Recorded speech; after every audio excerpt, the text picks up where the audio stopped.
And there were two main problems, and this is still the problems today. The first problem is the transparency. So if you vote on a digital device, whether it's your mobile device or your PC, eventually, even if the ballot is being encrypted on device and then it's being sent to the backend to some kind of system that needs to process it and decrypt it and then count the votes, you have no evidence that the system did it correctly. You cannot have, especially in high-ranked election, you cannot have a voting system or voting method that you cannot verify, that you cannot ensure, or you cannot, audit in a way that makes sure that the election results are correct, are accurate. There's also the aspect of security. When you have like this kind of electoral process, which is very important, and it's happened only one time in one day, and this is our basic right to vote. Yeah. You want to make sure that the system is secure enough and nobody can hack it and nobody can get in and manipulate it, and not just that nobody can do it, but if someone will do it, you want to know about it. You cannot not know about it, right?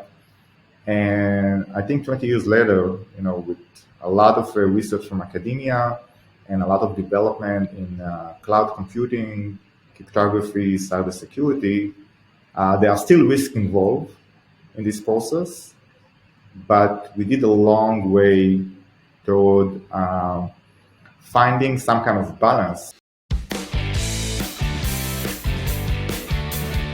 Whether you're a first-time founder or a serial entrepreneur, learning never stops. The path to creating a successful business is fierce. Learning from those who come before you is extremely valuable. Welcome to the I Am Podcast for Startups. I am Mariah. Join me as we chat with innovators and entrepreneurs from building the idea from the ground up to scaling their startups across verticals across the world. Let's get started.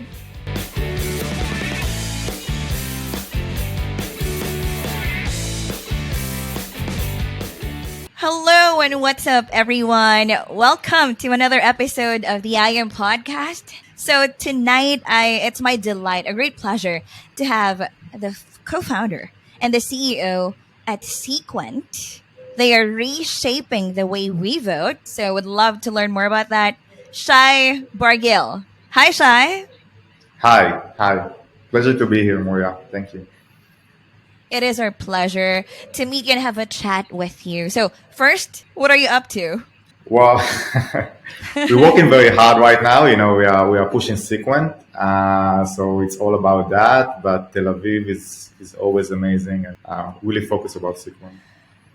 Yes, Sequent. Would love to know more about that, but would love to know you too a bit more. So tell us more about you, Shai. Like, what's your passion? Yeah. So first of all, I'm from Tel Aviv, born and raised in Israel, in the north of Israel. 40, doing startup, or high-tech, or in the high-tech industry quite a lot. I would just say that my professional background started in the Israeli Defense Forces. I was an engineer. I studied information technology, but then I did a master in political science. So one of my early passions was to combine technology, but also what we call political science, but you can take it into the democracy space. So I worked my way out around the Israeli high-tech industry and then the startup ecosystem. I also had 1 year where I spent in the Israeli Parliament as a political advisor for a member of the parliament in Israel. So I got the taste of what it is to be in the decision-making hall and, how politics work. But I kind of understood, by the way, during this time is that it's very important for me to do something impactful in terms of the technology that we are developing, and democracy and digital democracy is very interesting for us. And I think I rather to impact on democracy from the technology aspect and not be within the political arena. So this is where this is where I come from, and this is where we are taking Sequent, and I think we're gonna do some really cool stuff in the future. Amazing. Yeah. Oh, this is really where that passion came from. I mean, you finishing political science and being a member of the parliament, the Israeli parliament. Okay. Yeah, So, political advisor for the Israeli member political of the parliament. advisor. Mm, Correct. yes. For So, 1 year. Yeah. a year. All right. And you mentioned, yes, so you know how politics work in Israel. So, could you tell us a bit about how it works, how election works? Yeah. So in Israel, we do we have a parliamentary regime. We do election every 4 years, and it mainly paper, which is kind of similar to what happened in Europe, but around the world it's very it's different around the world. I will just say that the total industry of voting in elections, we have around I think we have around 4 billion people that vote in election every year in the public sector, but also in the private sector. You can think about it's not just like municipalities, counties, states that do election, but we also election in professional association, trade unions, universities, political party do a lot. So we have a lot of organizations that also do election. And if you think about it, we basically have the opportunity to go and vote every year or every 2 years for every one of us. I think the average American vote every year, actually. Um, so what I'm saying is that a lot of people vote all the time, and I don't think we give enough attention to how we do it, right? It's also a multi-billion-dollar industry. I think based on our research, um, it's around $18 billion that both governments and private organizations spend on allowing people to vote in elections. Now, most of the voting or most of the election happen on paper. Today, only 1/3 of the voters have some kind of access or have some kind of experience with digital voting. It will typically happen within a polling station with a voting machine. It's very common in the US, in India, also the Philippines, Brazil. So we see countries that adopted digital voting at the polling station quite a lot. Some other countries not. They're still doing paper voting. But what we do see in the terms of paper voting is that countries are moving from voting at a polling station to vote remotely from home. How do they do that? With paper, they send you the ballot over the mail through the post service.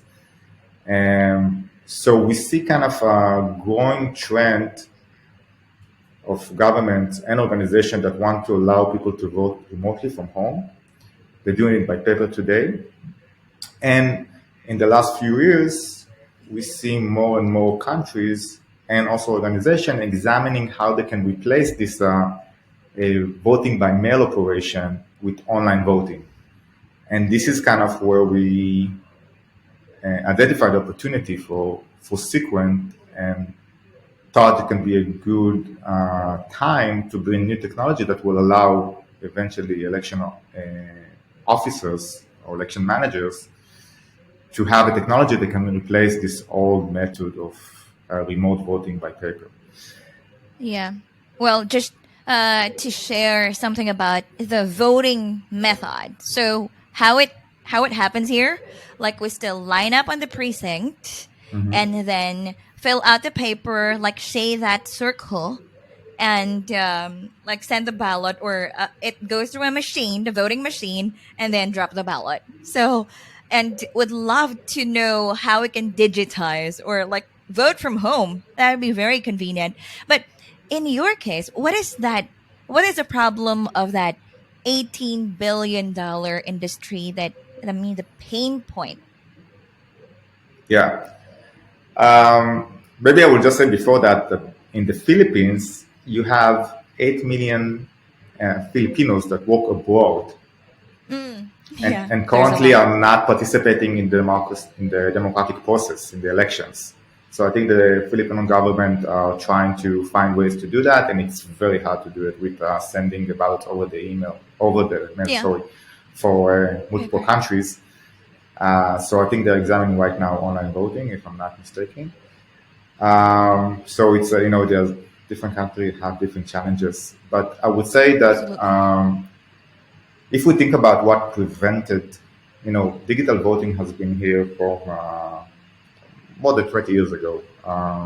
In the early 2000s, it was everybody thought you're going to vote over the internet, and people developed systems, but they kind of found out it's not sufficient back then.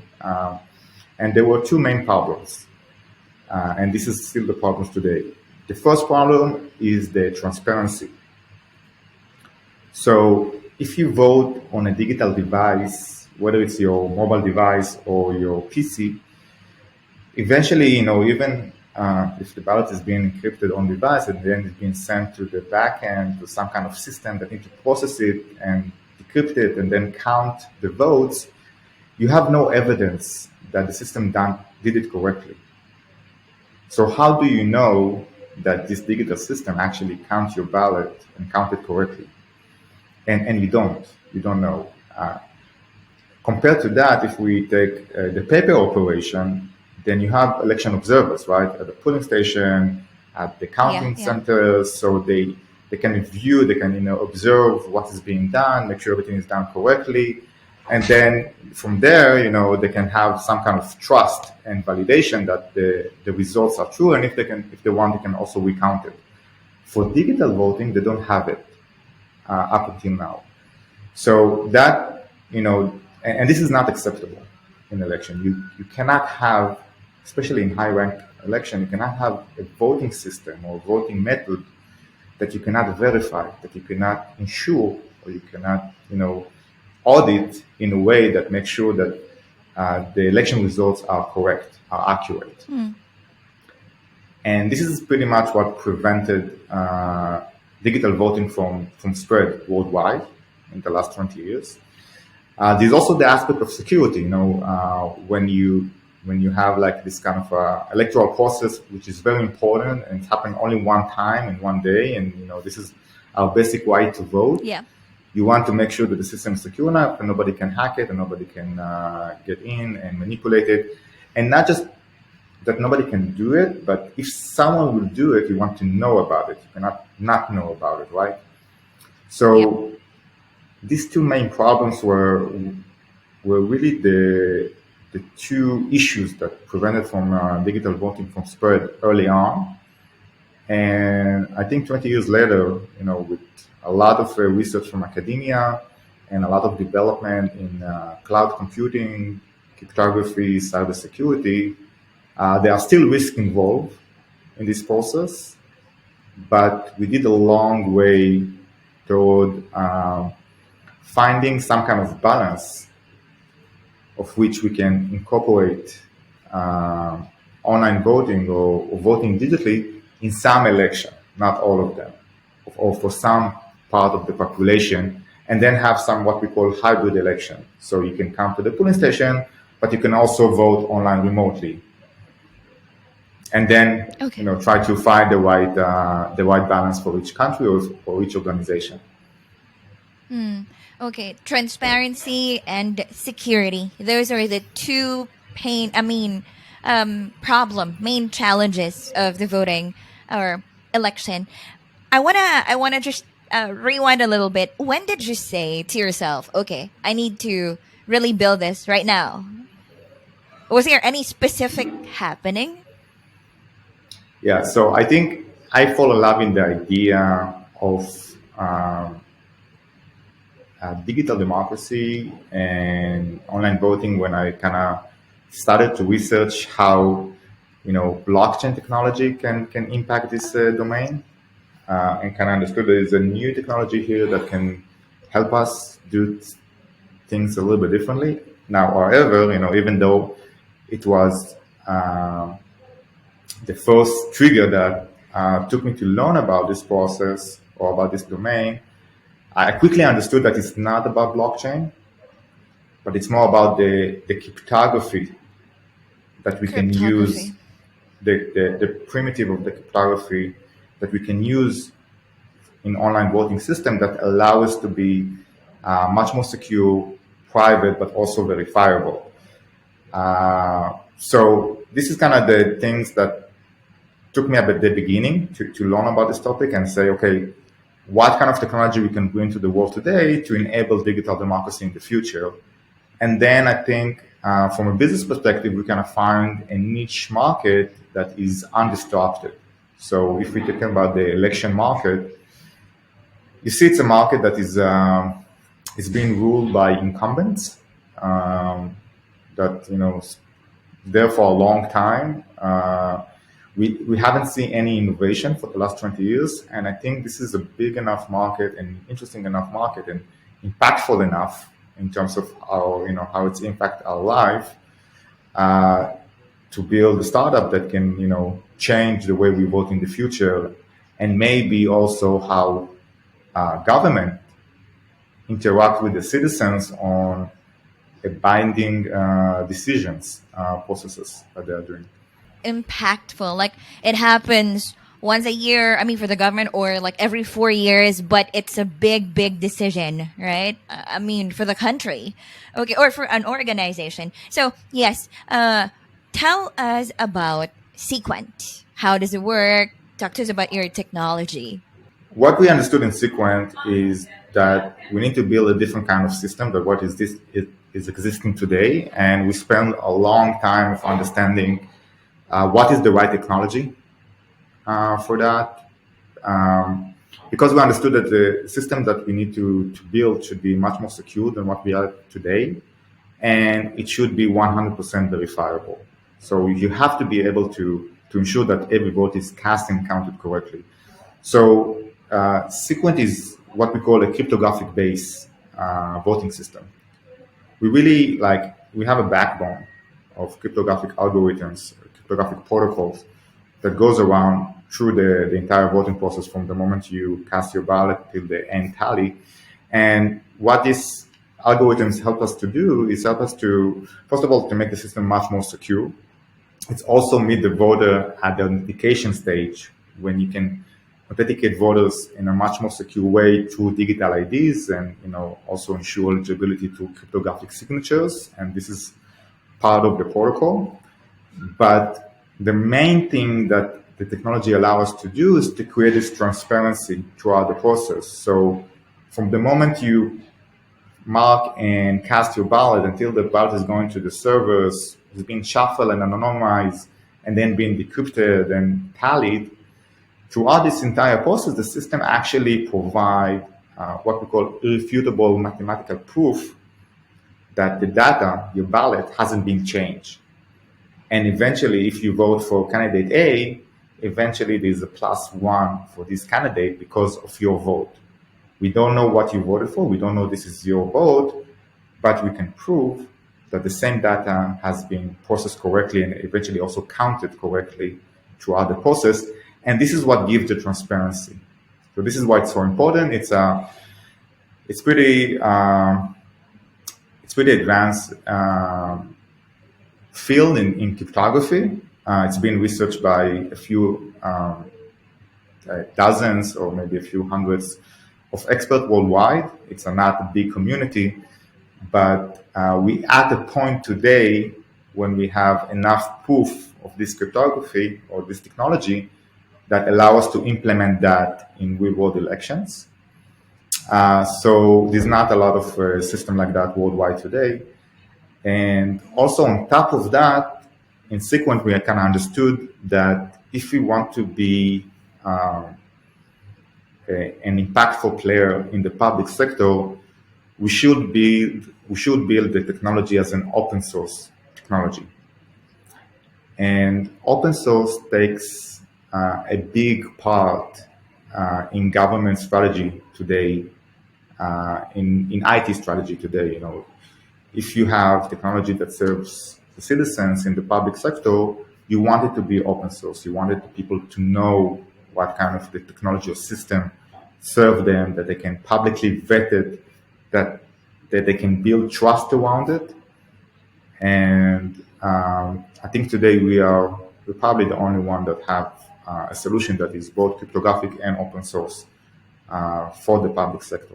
You are utilizing advanced cryptographic technology and open source. Okay. What are the challenges? You said it's advanced, and did you have any challenges developing and the operations part? Yeah, so I think the challenge is about how you build a new company in this space. If you think about the election business is a kind of traditional industry, not a lot of people understand the mathematics behind it. Definitely investors don't understand it. So if you're a startup, you're building your solution, you get first clients, and then you also want to, or you need to raise money to grow and grow fast. I think it is a lot of education that we need to do, not just toward clients, but also toward investors and the entire ecosystem about the potential of this market and how we, navigate between and how we go to market. So I think this is part of the things that we are working on in today. I can tell you that we see a lot of interest and excitement, but still there's a lot of education to do, and this is part of our work. I can tell you that the second challenge that we are facing is also, how you grow a company in this space. It's really a game of what we call references. When you work with the public sector, people also, always want to know who you worked with before. So it's about how you get the first clients that can reference you for the next clients. So the penetration is a little bit harder than other sectors, and this is also something that we are working very hard on. But once you do this first effort and you have those reference clients, it's easier to build the next layers of client and the next one on top of that. Okay. First, education and awareness. How are you tackling this challenge right now? So it's a good question. I think we are focusing not just in the traditional aspect of it. We are not just focusing about telling the story of Sequent. We are actually telling the story of the industry and telling the story of the entire public sector. If you think about the public sector, they spend around $8 trillion in procurement. Out of that, $400 billion are for technology. So it's a huge market, and this is something that we're trying to explain to the ecosystem, to investors, and to whoever work with us. So we're doing a lot of effort in that. We're spending a lot of time in market research and getting the facts right and communicate that correctly and in a very accurate and authentic way. And I think it's getting a positive ROI because we slowly see this is almost our second year of operation, and we see much more acceptance toward how a startup can grow in the GovTech space. Okay. Speaking about that education awareness, you have your first clients. You said yes, the first users, and then they refer you to other users. So, who's that first one who tried this product? Yeah. So, first of all, we have two co-founders, both of them from Spain. Spain is really big about digital online voting. The first clients that we have coming from there. We have a political party in Spain. It's actually very interesting because they call Podemos. They're actually a left-wing party.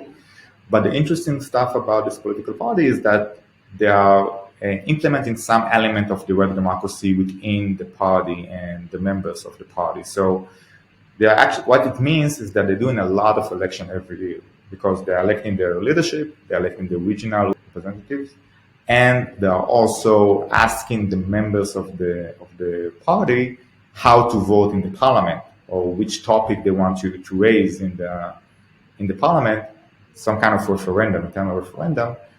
And so they're doing around 5 or 6 or 7 election every year. It really depends.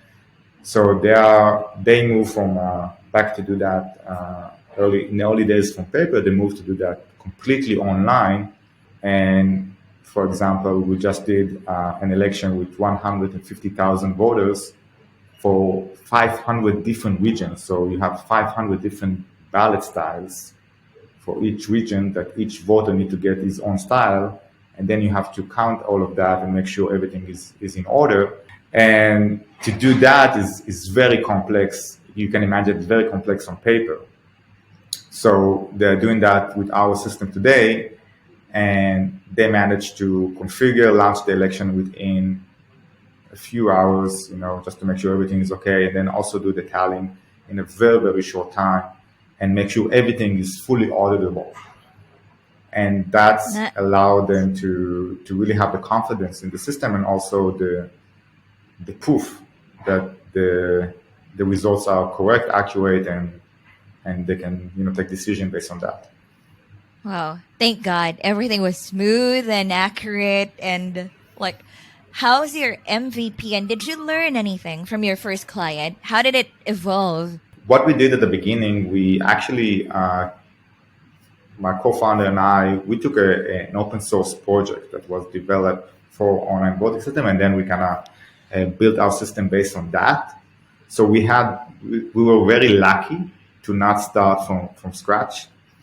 And what we're doing is, instead of doing MVP to test our assumptions, we actually investing time in building the solution that is going to be as much configurable as possible. And, if you can imagine like kind of a drag and drop system. So it's going to be very easy to configure election.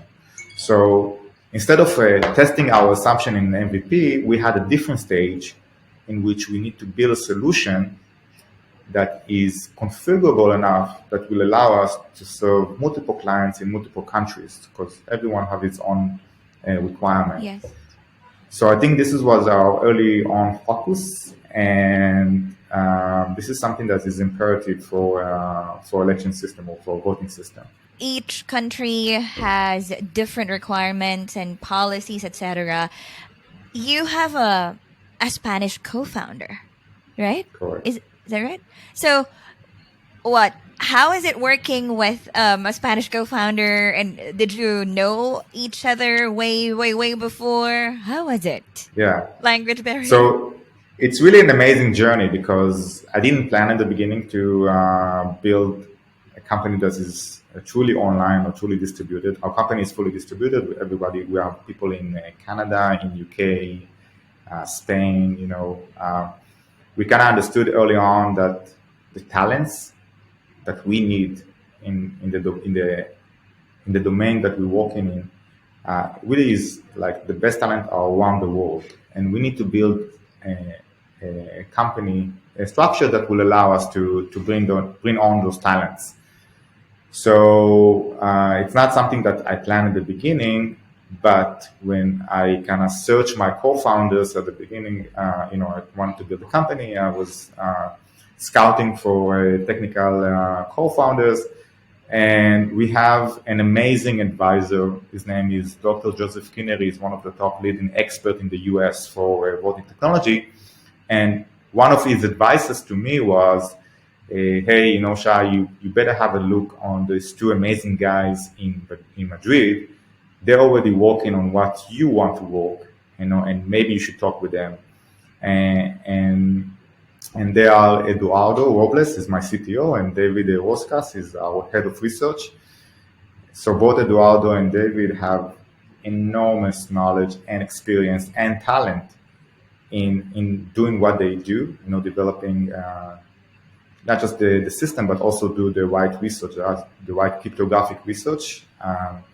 And based on our advisor advice, I actually met them. I kind of understood what kind of amazing people they are, their amazing experience, and they actually did what I wanted to do, but they were the only one in the world doing that. So from there, the road to join forces together, build Sequent as a global company, take the project that they did as an open source project and make it as an enterprise-grade software that we can work with countries worldwide was quite short. And I think if you want to build a company in a new domain like this, you have to have people that already know what they're doing. And this is where we are putting our focus in terms of talent. So it's really a lot of luck that I had at the beginning. And how many people are there in your fully distributed team? So right now we have 5 full-time employees plus a few part-time employees. We have been bootstrapping up until now. We are planning to raise more capital in 2023, and then we're probably going to grow more than that. But we did some really nice achievements. We are currently working in Spain, Germany, and Canada. We have more than 20 paying clients. I think we serve more than 500,000 voters worldwide just in 2022. Okay. So we're very happy about this progress, and we're looking forward to the 2023. Wow. Yes. So this is just the beginning. I mean, the start of 2023, but you're like a lot of things in store for this year. But you spoke about your clients, right? So they're government, private organizations, you said, and like elections, unions. So what is your impact and what's like the feedback from your users? Well, I think that I will separate it between the public sector and the private sector. In the private sector, we see more organizations want to move to fully online election. And this is a huge thing for them, because if you think about the operation of paper and asking people to come to vote, and the turnouts are not so big, so providing them a way to vote from their home through the mobile, it's very easy for the election managers. It's much more cost effective for the organization, and it's much more convenient for the voter. Eventually, everybody wins, right? And we see that happening more and more in the private sector, especially when you can provide a system that is that have like a high level of security, and also what we call end-to-end verifiable. You can audit the results. So we see that in the private sector, and I think that's make a huge impact, and we're going to see that more and more in the future. In the public sector, it's important to know that both municipalities and also states, they need to address all kinds of voters. And a lot of the voters are overseas citizens, military personnel, people with disabilities. Sometimes we also encounter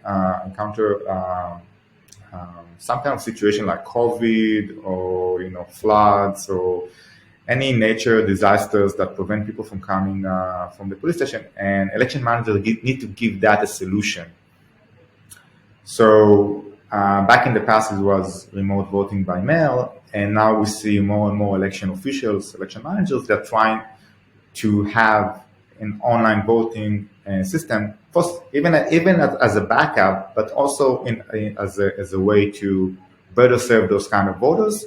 Some of them already expand that to the entire population. So it gives eventually to have another way of voting. It's give municipalities and states, give them more flexibility to allow people to vote in any different way that they choose for, and then make sure everybody is participating in the democratic process. And I think this is the major impact. In the future, we will see countries implement it more and more. I think it will first, if I may do some kind of prediction, I think it will first make it much more comfortable, convenient for voters to vote, and it's going to make it a little bit more cost effective for governments to run election. But in the long-term future, I think it will also allow governments, because we're gonna make it more convenient. We're gonna reduce the cost per vote. It's gonna make it more convenient for government to go and ask citizens their opinion much more easily, right? So if you have already this infrastructure, if you have the system that allow you to connect your voters and allow them to vote from the mobile devices, you can do election, but maybe you can do more referendums. Switzerland doing 5 to 6 referendums every year. It's a national referendums. But right now it's very, very costly because they have to do it, on paper, Five asking people to times. come to the polling stations and so on. That's right. It must be. I mean, you said it's cost effective, right? I was thinking about like the how election works here. Like there are ballot boxes and voting machines. They're really expensive, right? And yeah, the cost and logistics. There's like errors, glitches, like system. But I can't really wait how you revolutionize how people vote. Okay, so you're bootstrapping, right? You have um, co-founders from different country. You're fully distributed. Okay. So what did you learn? Like 1 year and 8 months in Sequent. What did I learn? Yeah, I mean, so to those who's on pre-seed and bootstrapping, like how you are right now, is there any like, okay, I learned this and I want to share this one to you? Yeah. Yeah, so I'm saying we're learning all the time, but I think one thing that happened in Sequent and is pretty good in my perspective is that it forces us to learn new ways of how to conduct, right? So if you say, okay, I want the best people and the best people are all over the world, what kind of company do I need for that? How do I do that? How do I get them? How do I make this relationship? And even though it's not the main idea that you had at the beginning or the standard that people know how to build a startup, I think those flexibilities and ability to learn fast and execute is really, really important. So I think every entrepreneur can encounter this kind of challenges at the beginning and also find his right way of how to navigate between that and build a company that really fit the challenges and the goal that they are trying to tackle. If I'm trying to think about the current atmosphere, the current state of affairs worldwide, I think we have a lot of podcasts and a lot of stuff has been written about the economic situation right now, and a lot of venture capitalists have been talking about what companies should do and how to tackle it. As a CEO, I think that a challenge like this or crisis like this is could be very good, especially if you are a company at the beginning, at the seed stage, because you are first of all you're a little bit under the radar. You're not big enough to to shake quite rapidly from all those economic impacts. So you are still small enough not to get too damaged, but if this crisis is going to take 1 or 2 years or a little bit more than that, and you're doing a good job, and you manage to exceed and survive this crisis, even with a good results at the beginning, when we're going to go out from this crisis, there are going to be tons of opportunities, right? They're going to be other companies that will not survive the crisis. They're going to be more clients that need maybe different kind of solution because things are changing and you have to be adaptable. And they're going to be also employees. They're going to be more available. So in our focus, and I think that should any CEO seed stage focus should be, is about understanding the current situation, the current crisis, understanding what should be done in order to survive that and even survive that with good results. To be very flexible about it, and when the signs of the crisis is showing some kind of slowdown and getting into like a more growth market, I think this is the time when we need to be a little bit more bullish and start taking the opportunities and then possibly position yourself as the market leader in the next few years. All right. Oh, that's very valuable advice. I can see like layoffs on LinkedIn, like they're all around, right? All right. Wow. Time flies very fast. Again, that's Sequent, right? SEQUENTECH.io. Open source, end to end, verifiable online voting. All right. Thank you very much, Shai, for telling us your story and all the best to Sequent. Thank you so much for listening. If you learned something from this episode, kindly give us a follow and leave us a rating and review on Spotify, Apple, wherever you listen to your podcasts. Okay, share the I Am Podcast for Startup show with someone who would benefit. And if you are an early stage or high growth startup, would love to support you and partner with you, you focus on innovation and growth, DevOps on us. Okay, please feel free to check out www.iamops.io. I'd love to hear from you. Send me a quick email at may@iamops.io. Thank you again. See you on the next episode. Take care.